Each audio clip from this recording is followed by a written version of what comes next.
Meski beda jauh dari manusia purba yang hidup sekitar 6 juta tahun silam, manusia modern tetap aja nggak sempurna. Di dalam tubuh kita ada banyak ketidaksempurnaan. Misalnya saja mata kita yang juga dilengkapi dengan titik buta kecil. Titik seukuran kepala peniti ini terletak di area yang dilalui saraf optik di permukaan retina, tepatnya di belakang mata.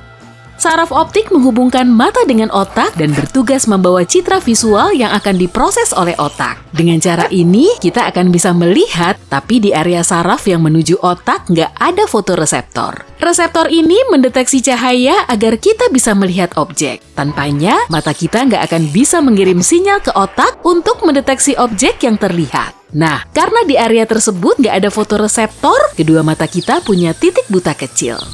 Kalau nggak ada titik butanya, mata kita kemungkinan akan mirip kayak gurita. Kedengerannya kok aneh banget ya? Tapi mata hewan ini memang sangat mirip seperti mata manusia. Saraf optik gurita berada di belakang retina, jadi sarafnya tetap ada di mata dan nggak akan ada celah yang menimbulkan buta mata.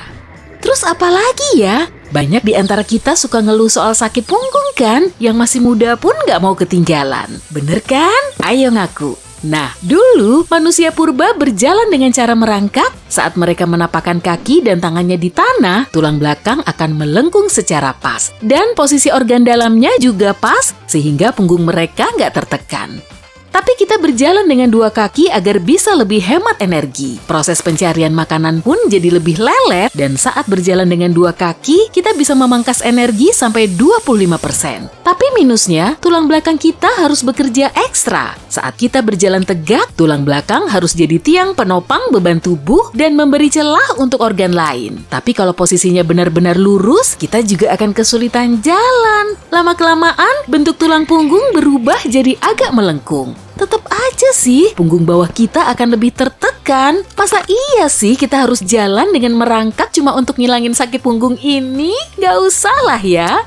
Kaki manusia punya banyak ruas tulang, dan dulu manusia purba sangat membutuhkannya untuk mencengkram dahan pohon. Meski manusia di zaman now nggak terlalu sering manjat-manjat pohon, tulang ini masih ada. Akibatnya, kita jadi lebih rentan cedera, dan nyut-nyutannya bisa kerasa. Jari kakimu yang sering kesandung itu juga sama aja kan? Kalau tubuh kita super duper sempurna, kaki kita mungkin akan kelihatan kayak kaki burung unta. Ruas tulangnya jauh lebih sedikit, dan bagian yang menyerupai lutut kebalik itu sebetulnya sendi pergelangan kaki. Karena adanya sendi ini, kaki burung unta jarang cedera. Dan plusnya lagi, larinya bisa lebih ngebut. Kalau kaki manusia dirancang kayak gini, Olimpiade lari pasti bakal meriah banget tuh. Jadi pengen nonton deh.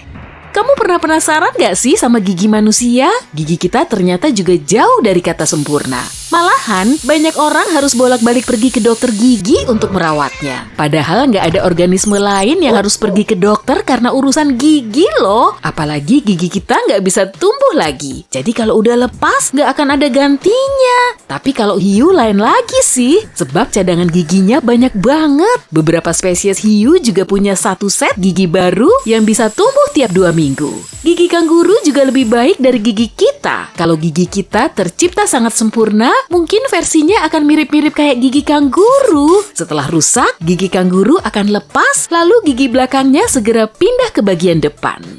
Masalah gigi kita nggak akan berhenti sampai di sini aja, karena mulut kita ternyata penuh sesak. Selama proses evolusi, otak manusia berkembang pesat, dan ukuran rahangnya harus lebih lebar dan pendek supaya celah di dalam tengkorak jadi lebih longgar. Tapi akibat dari perubahan ini, gigi bungsu kita harus nyempil di belakang. Dulu, gigi bungsu berguna untuk mengoyak makanan. Tapi setelah manusia bisa masak dan mengolah makanan, gigi ini nggak diperlukan lagi. Jadi singkatnya, kita bisa menyingkirkan.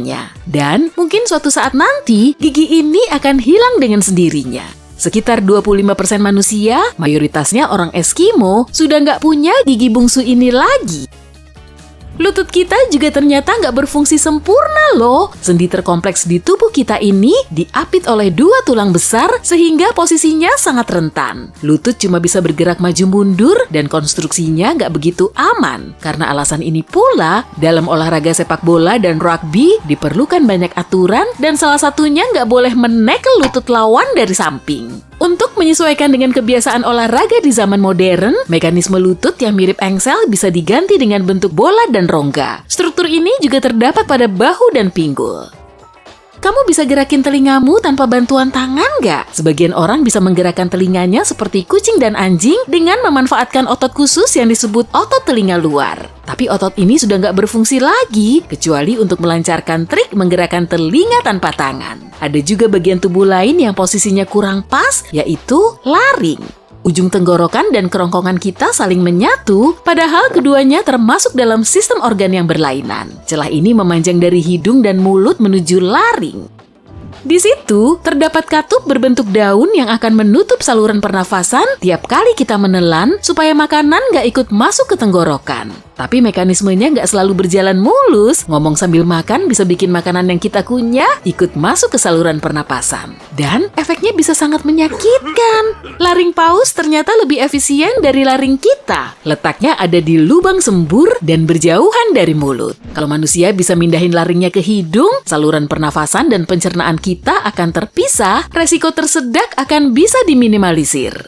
Tapi ada minusnya juga sih. Kalau posisi laringnya begini, kita nggak akan bisa ngomong. Masa iya kita harus berkomunikasi dengan ngeluarin suara mirip paus? Hal ini cuma akan terjadi kalau hidung kita bisa menghasilkan getaran. Contohnya kayak gini, kedengaran lebih merdu kan? Menurutmu gimana? Komen dong!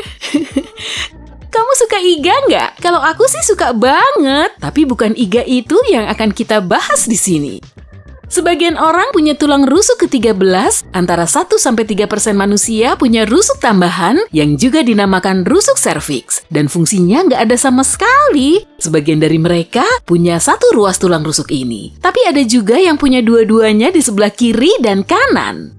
Kita nggak begitu memerlukan appendix, di dalamnya mungkin ada bakteri baik yang membantu mengatasi masalah perut. Tapi selain itu, nggak ada lagi fungsinya. Parahnya lagi, organ ini juga bisa gampang radang. Dulunya, appendix berfungsi untuk membantu manusia purba mencerna selulosa pada tumbuhan hijau. Saat itu, mereka lebih sering mengonsumsi tumbuhan, daging hewan juga masih jarang, jadi organ ini juga bisa dihilangkan. Oke, lanjut. Darah mengalir dari jantung ke seluruh jaringan tubuh melalui pembuluh arteri. Tapi saat mengalir ke lengan dan kaki, darah kita cuma melalui satu arteri besar. Arteri ini terletak di area bisep lengan dan paha depan. Punggung juga perlu darah, tapi di situ nggak ada arteri besar. Yang ada cuma arteri kecil bercabang yang menempel di sekitar tulang dan saraf. Struktur seperti ini sebetulnya kurang praktis dan bikin kita lebih rentan cedera. Makanya, lengan dan kaki kita sering mati rasa kan? Ini namanya tulang humerus. Di dekat siku, arteri kita terhubung ke saraf ulnaris. Berkat saraf ini, kita bisa menggerakkan jari kelingking. Karena saraf ini juga, lengan kita akan mati rasa dan kesemutan saat humerusnya kepentok. Au! Untuk mencegah insiden ini, diperlukan satu arteri besar di belakang tubuh, tepatnya di dekat tulang belikat. Pembuluh tambahan ini akan memberi darah rute langsung, lengan dan kaki kita juga nggak perlu mati rasa lagi kalau kepentok benda keras. Oke, satu lagi nih. Meski nggak berekor, kita masih punya tulang ekor. Tulang ini sangat berguna bagi manusia purba. Mereka menggunakannya untuk menyeimbangkan tubuh saat melompat di atas pohon. Karena lebih sering berjalan di atas tanah, kita nggak memerlukan tulang ini. Lagi pula, tulang ekor alias koksis ini gampang patah. Desanya juga nggak begitu wah. Bahkan menurut para peneliti, tulang ini bisa diangkat untuk mengatasi masalah postur.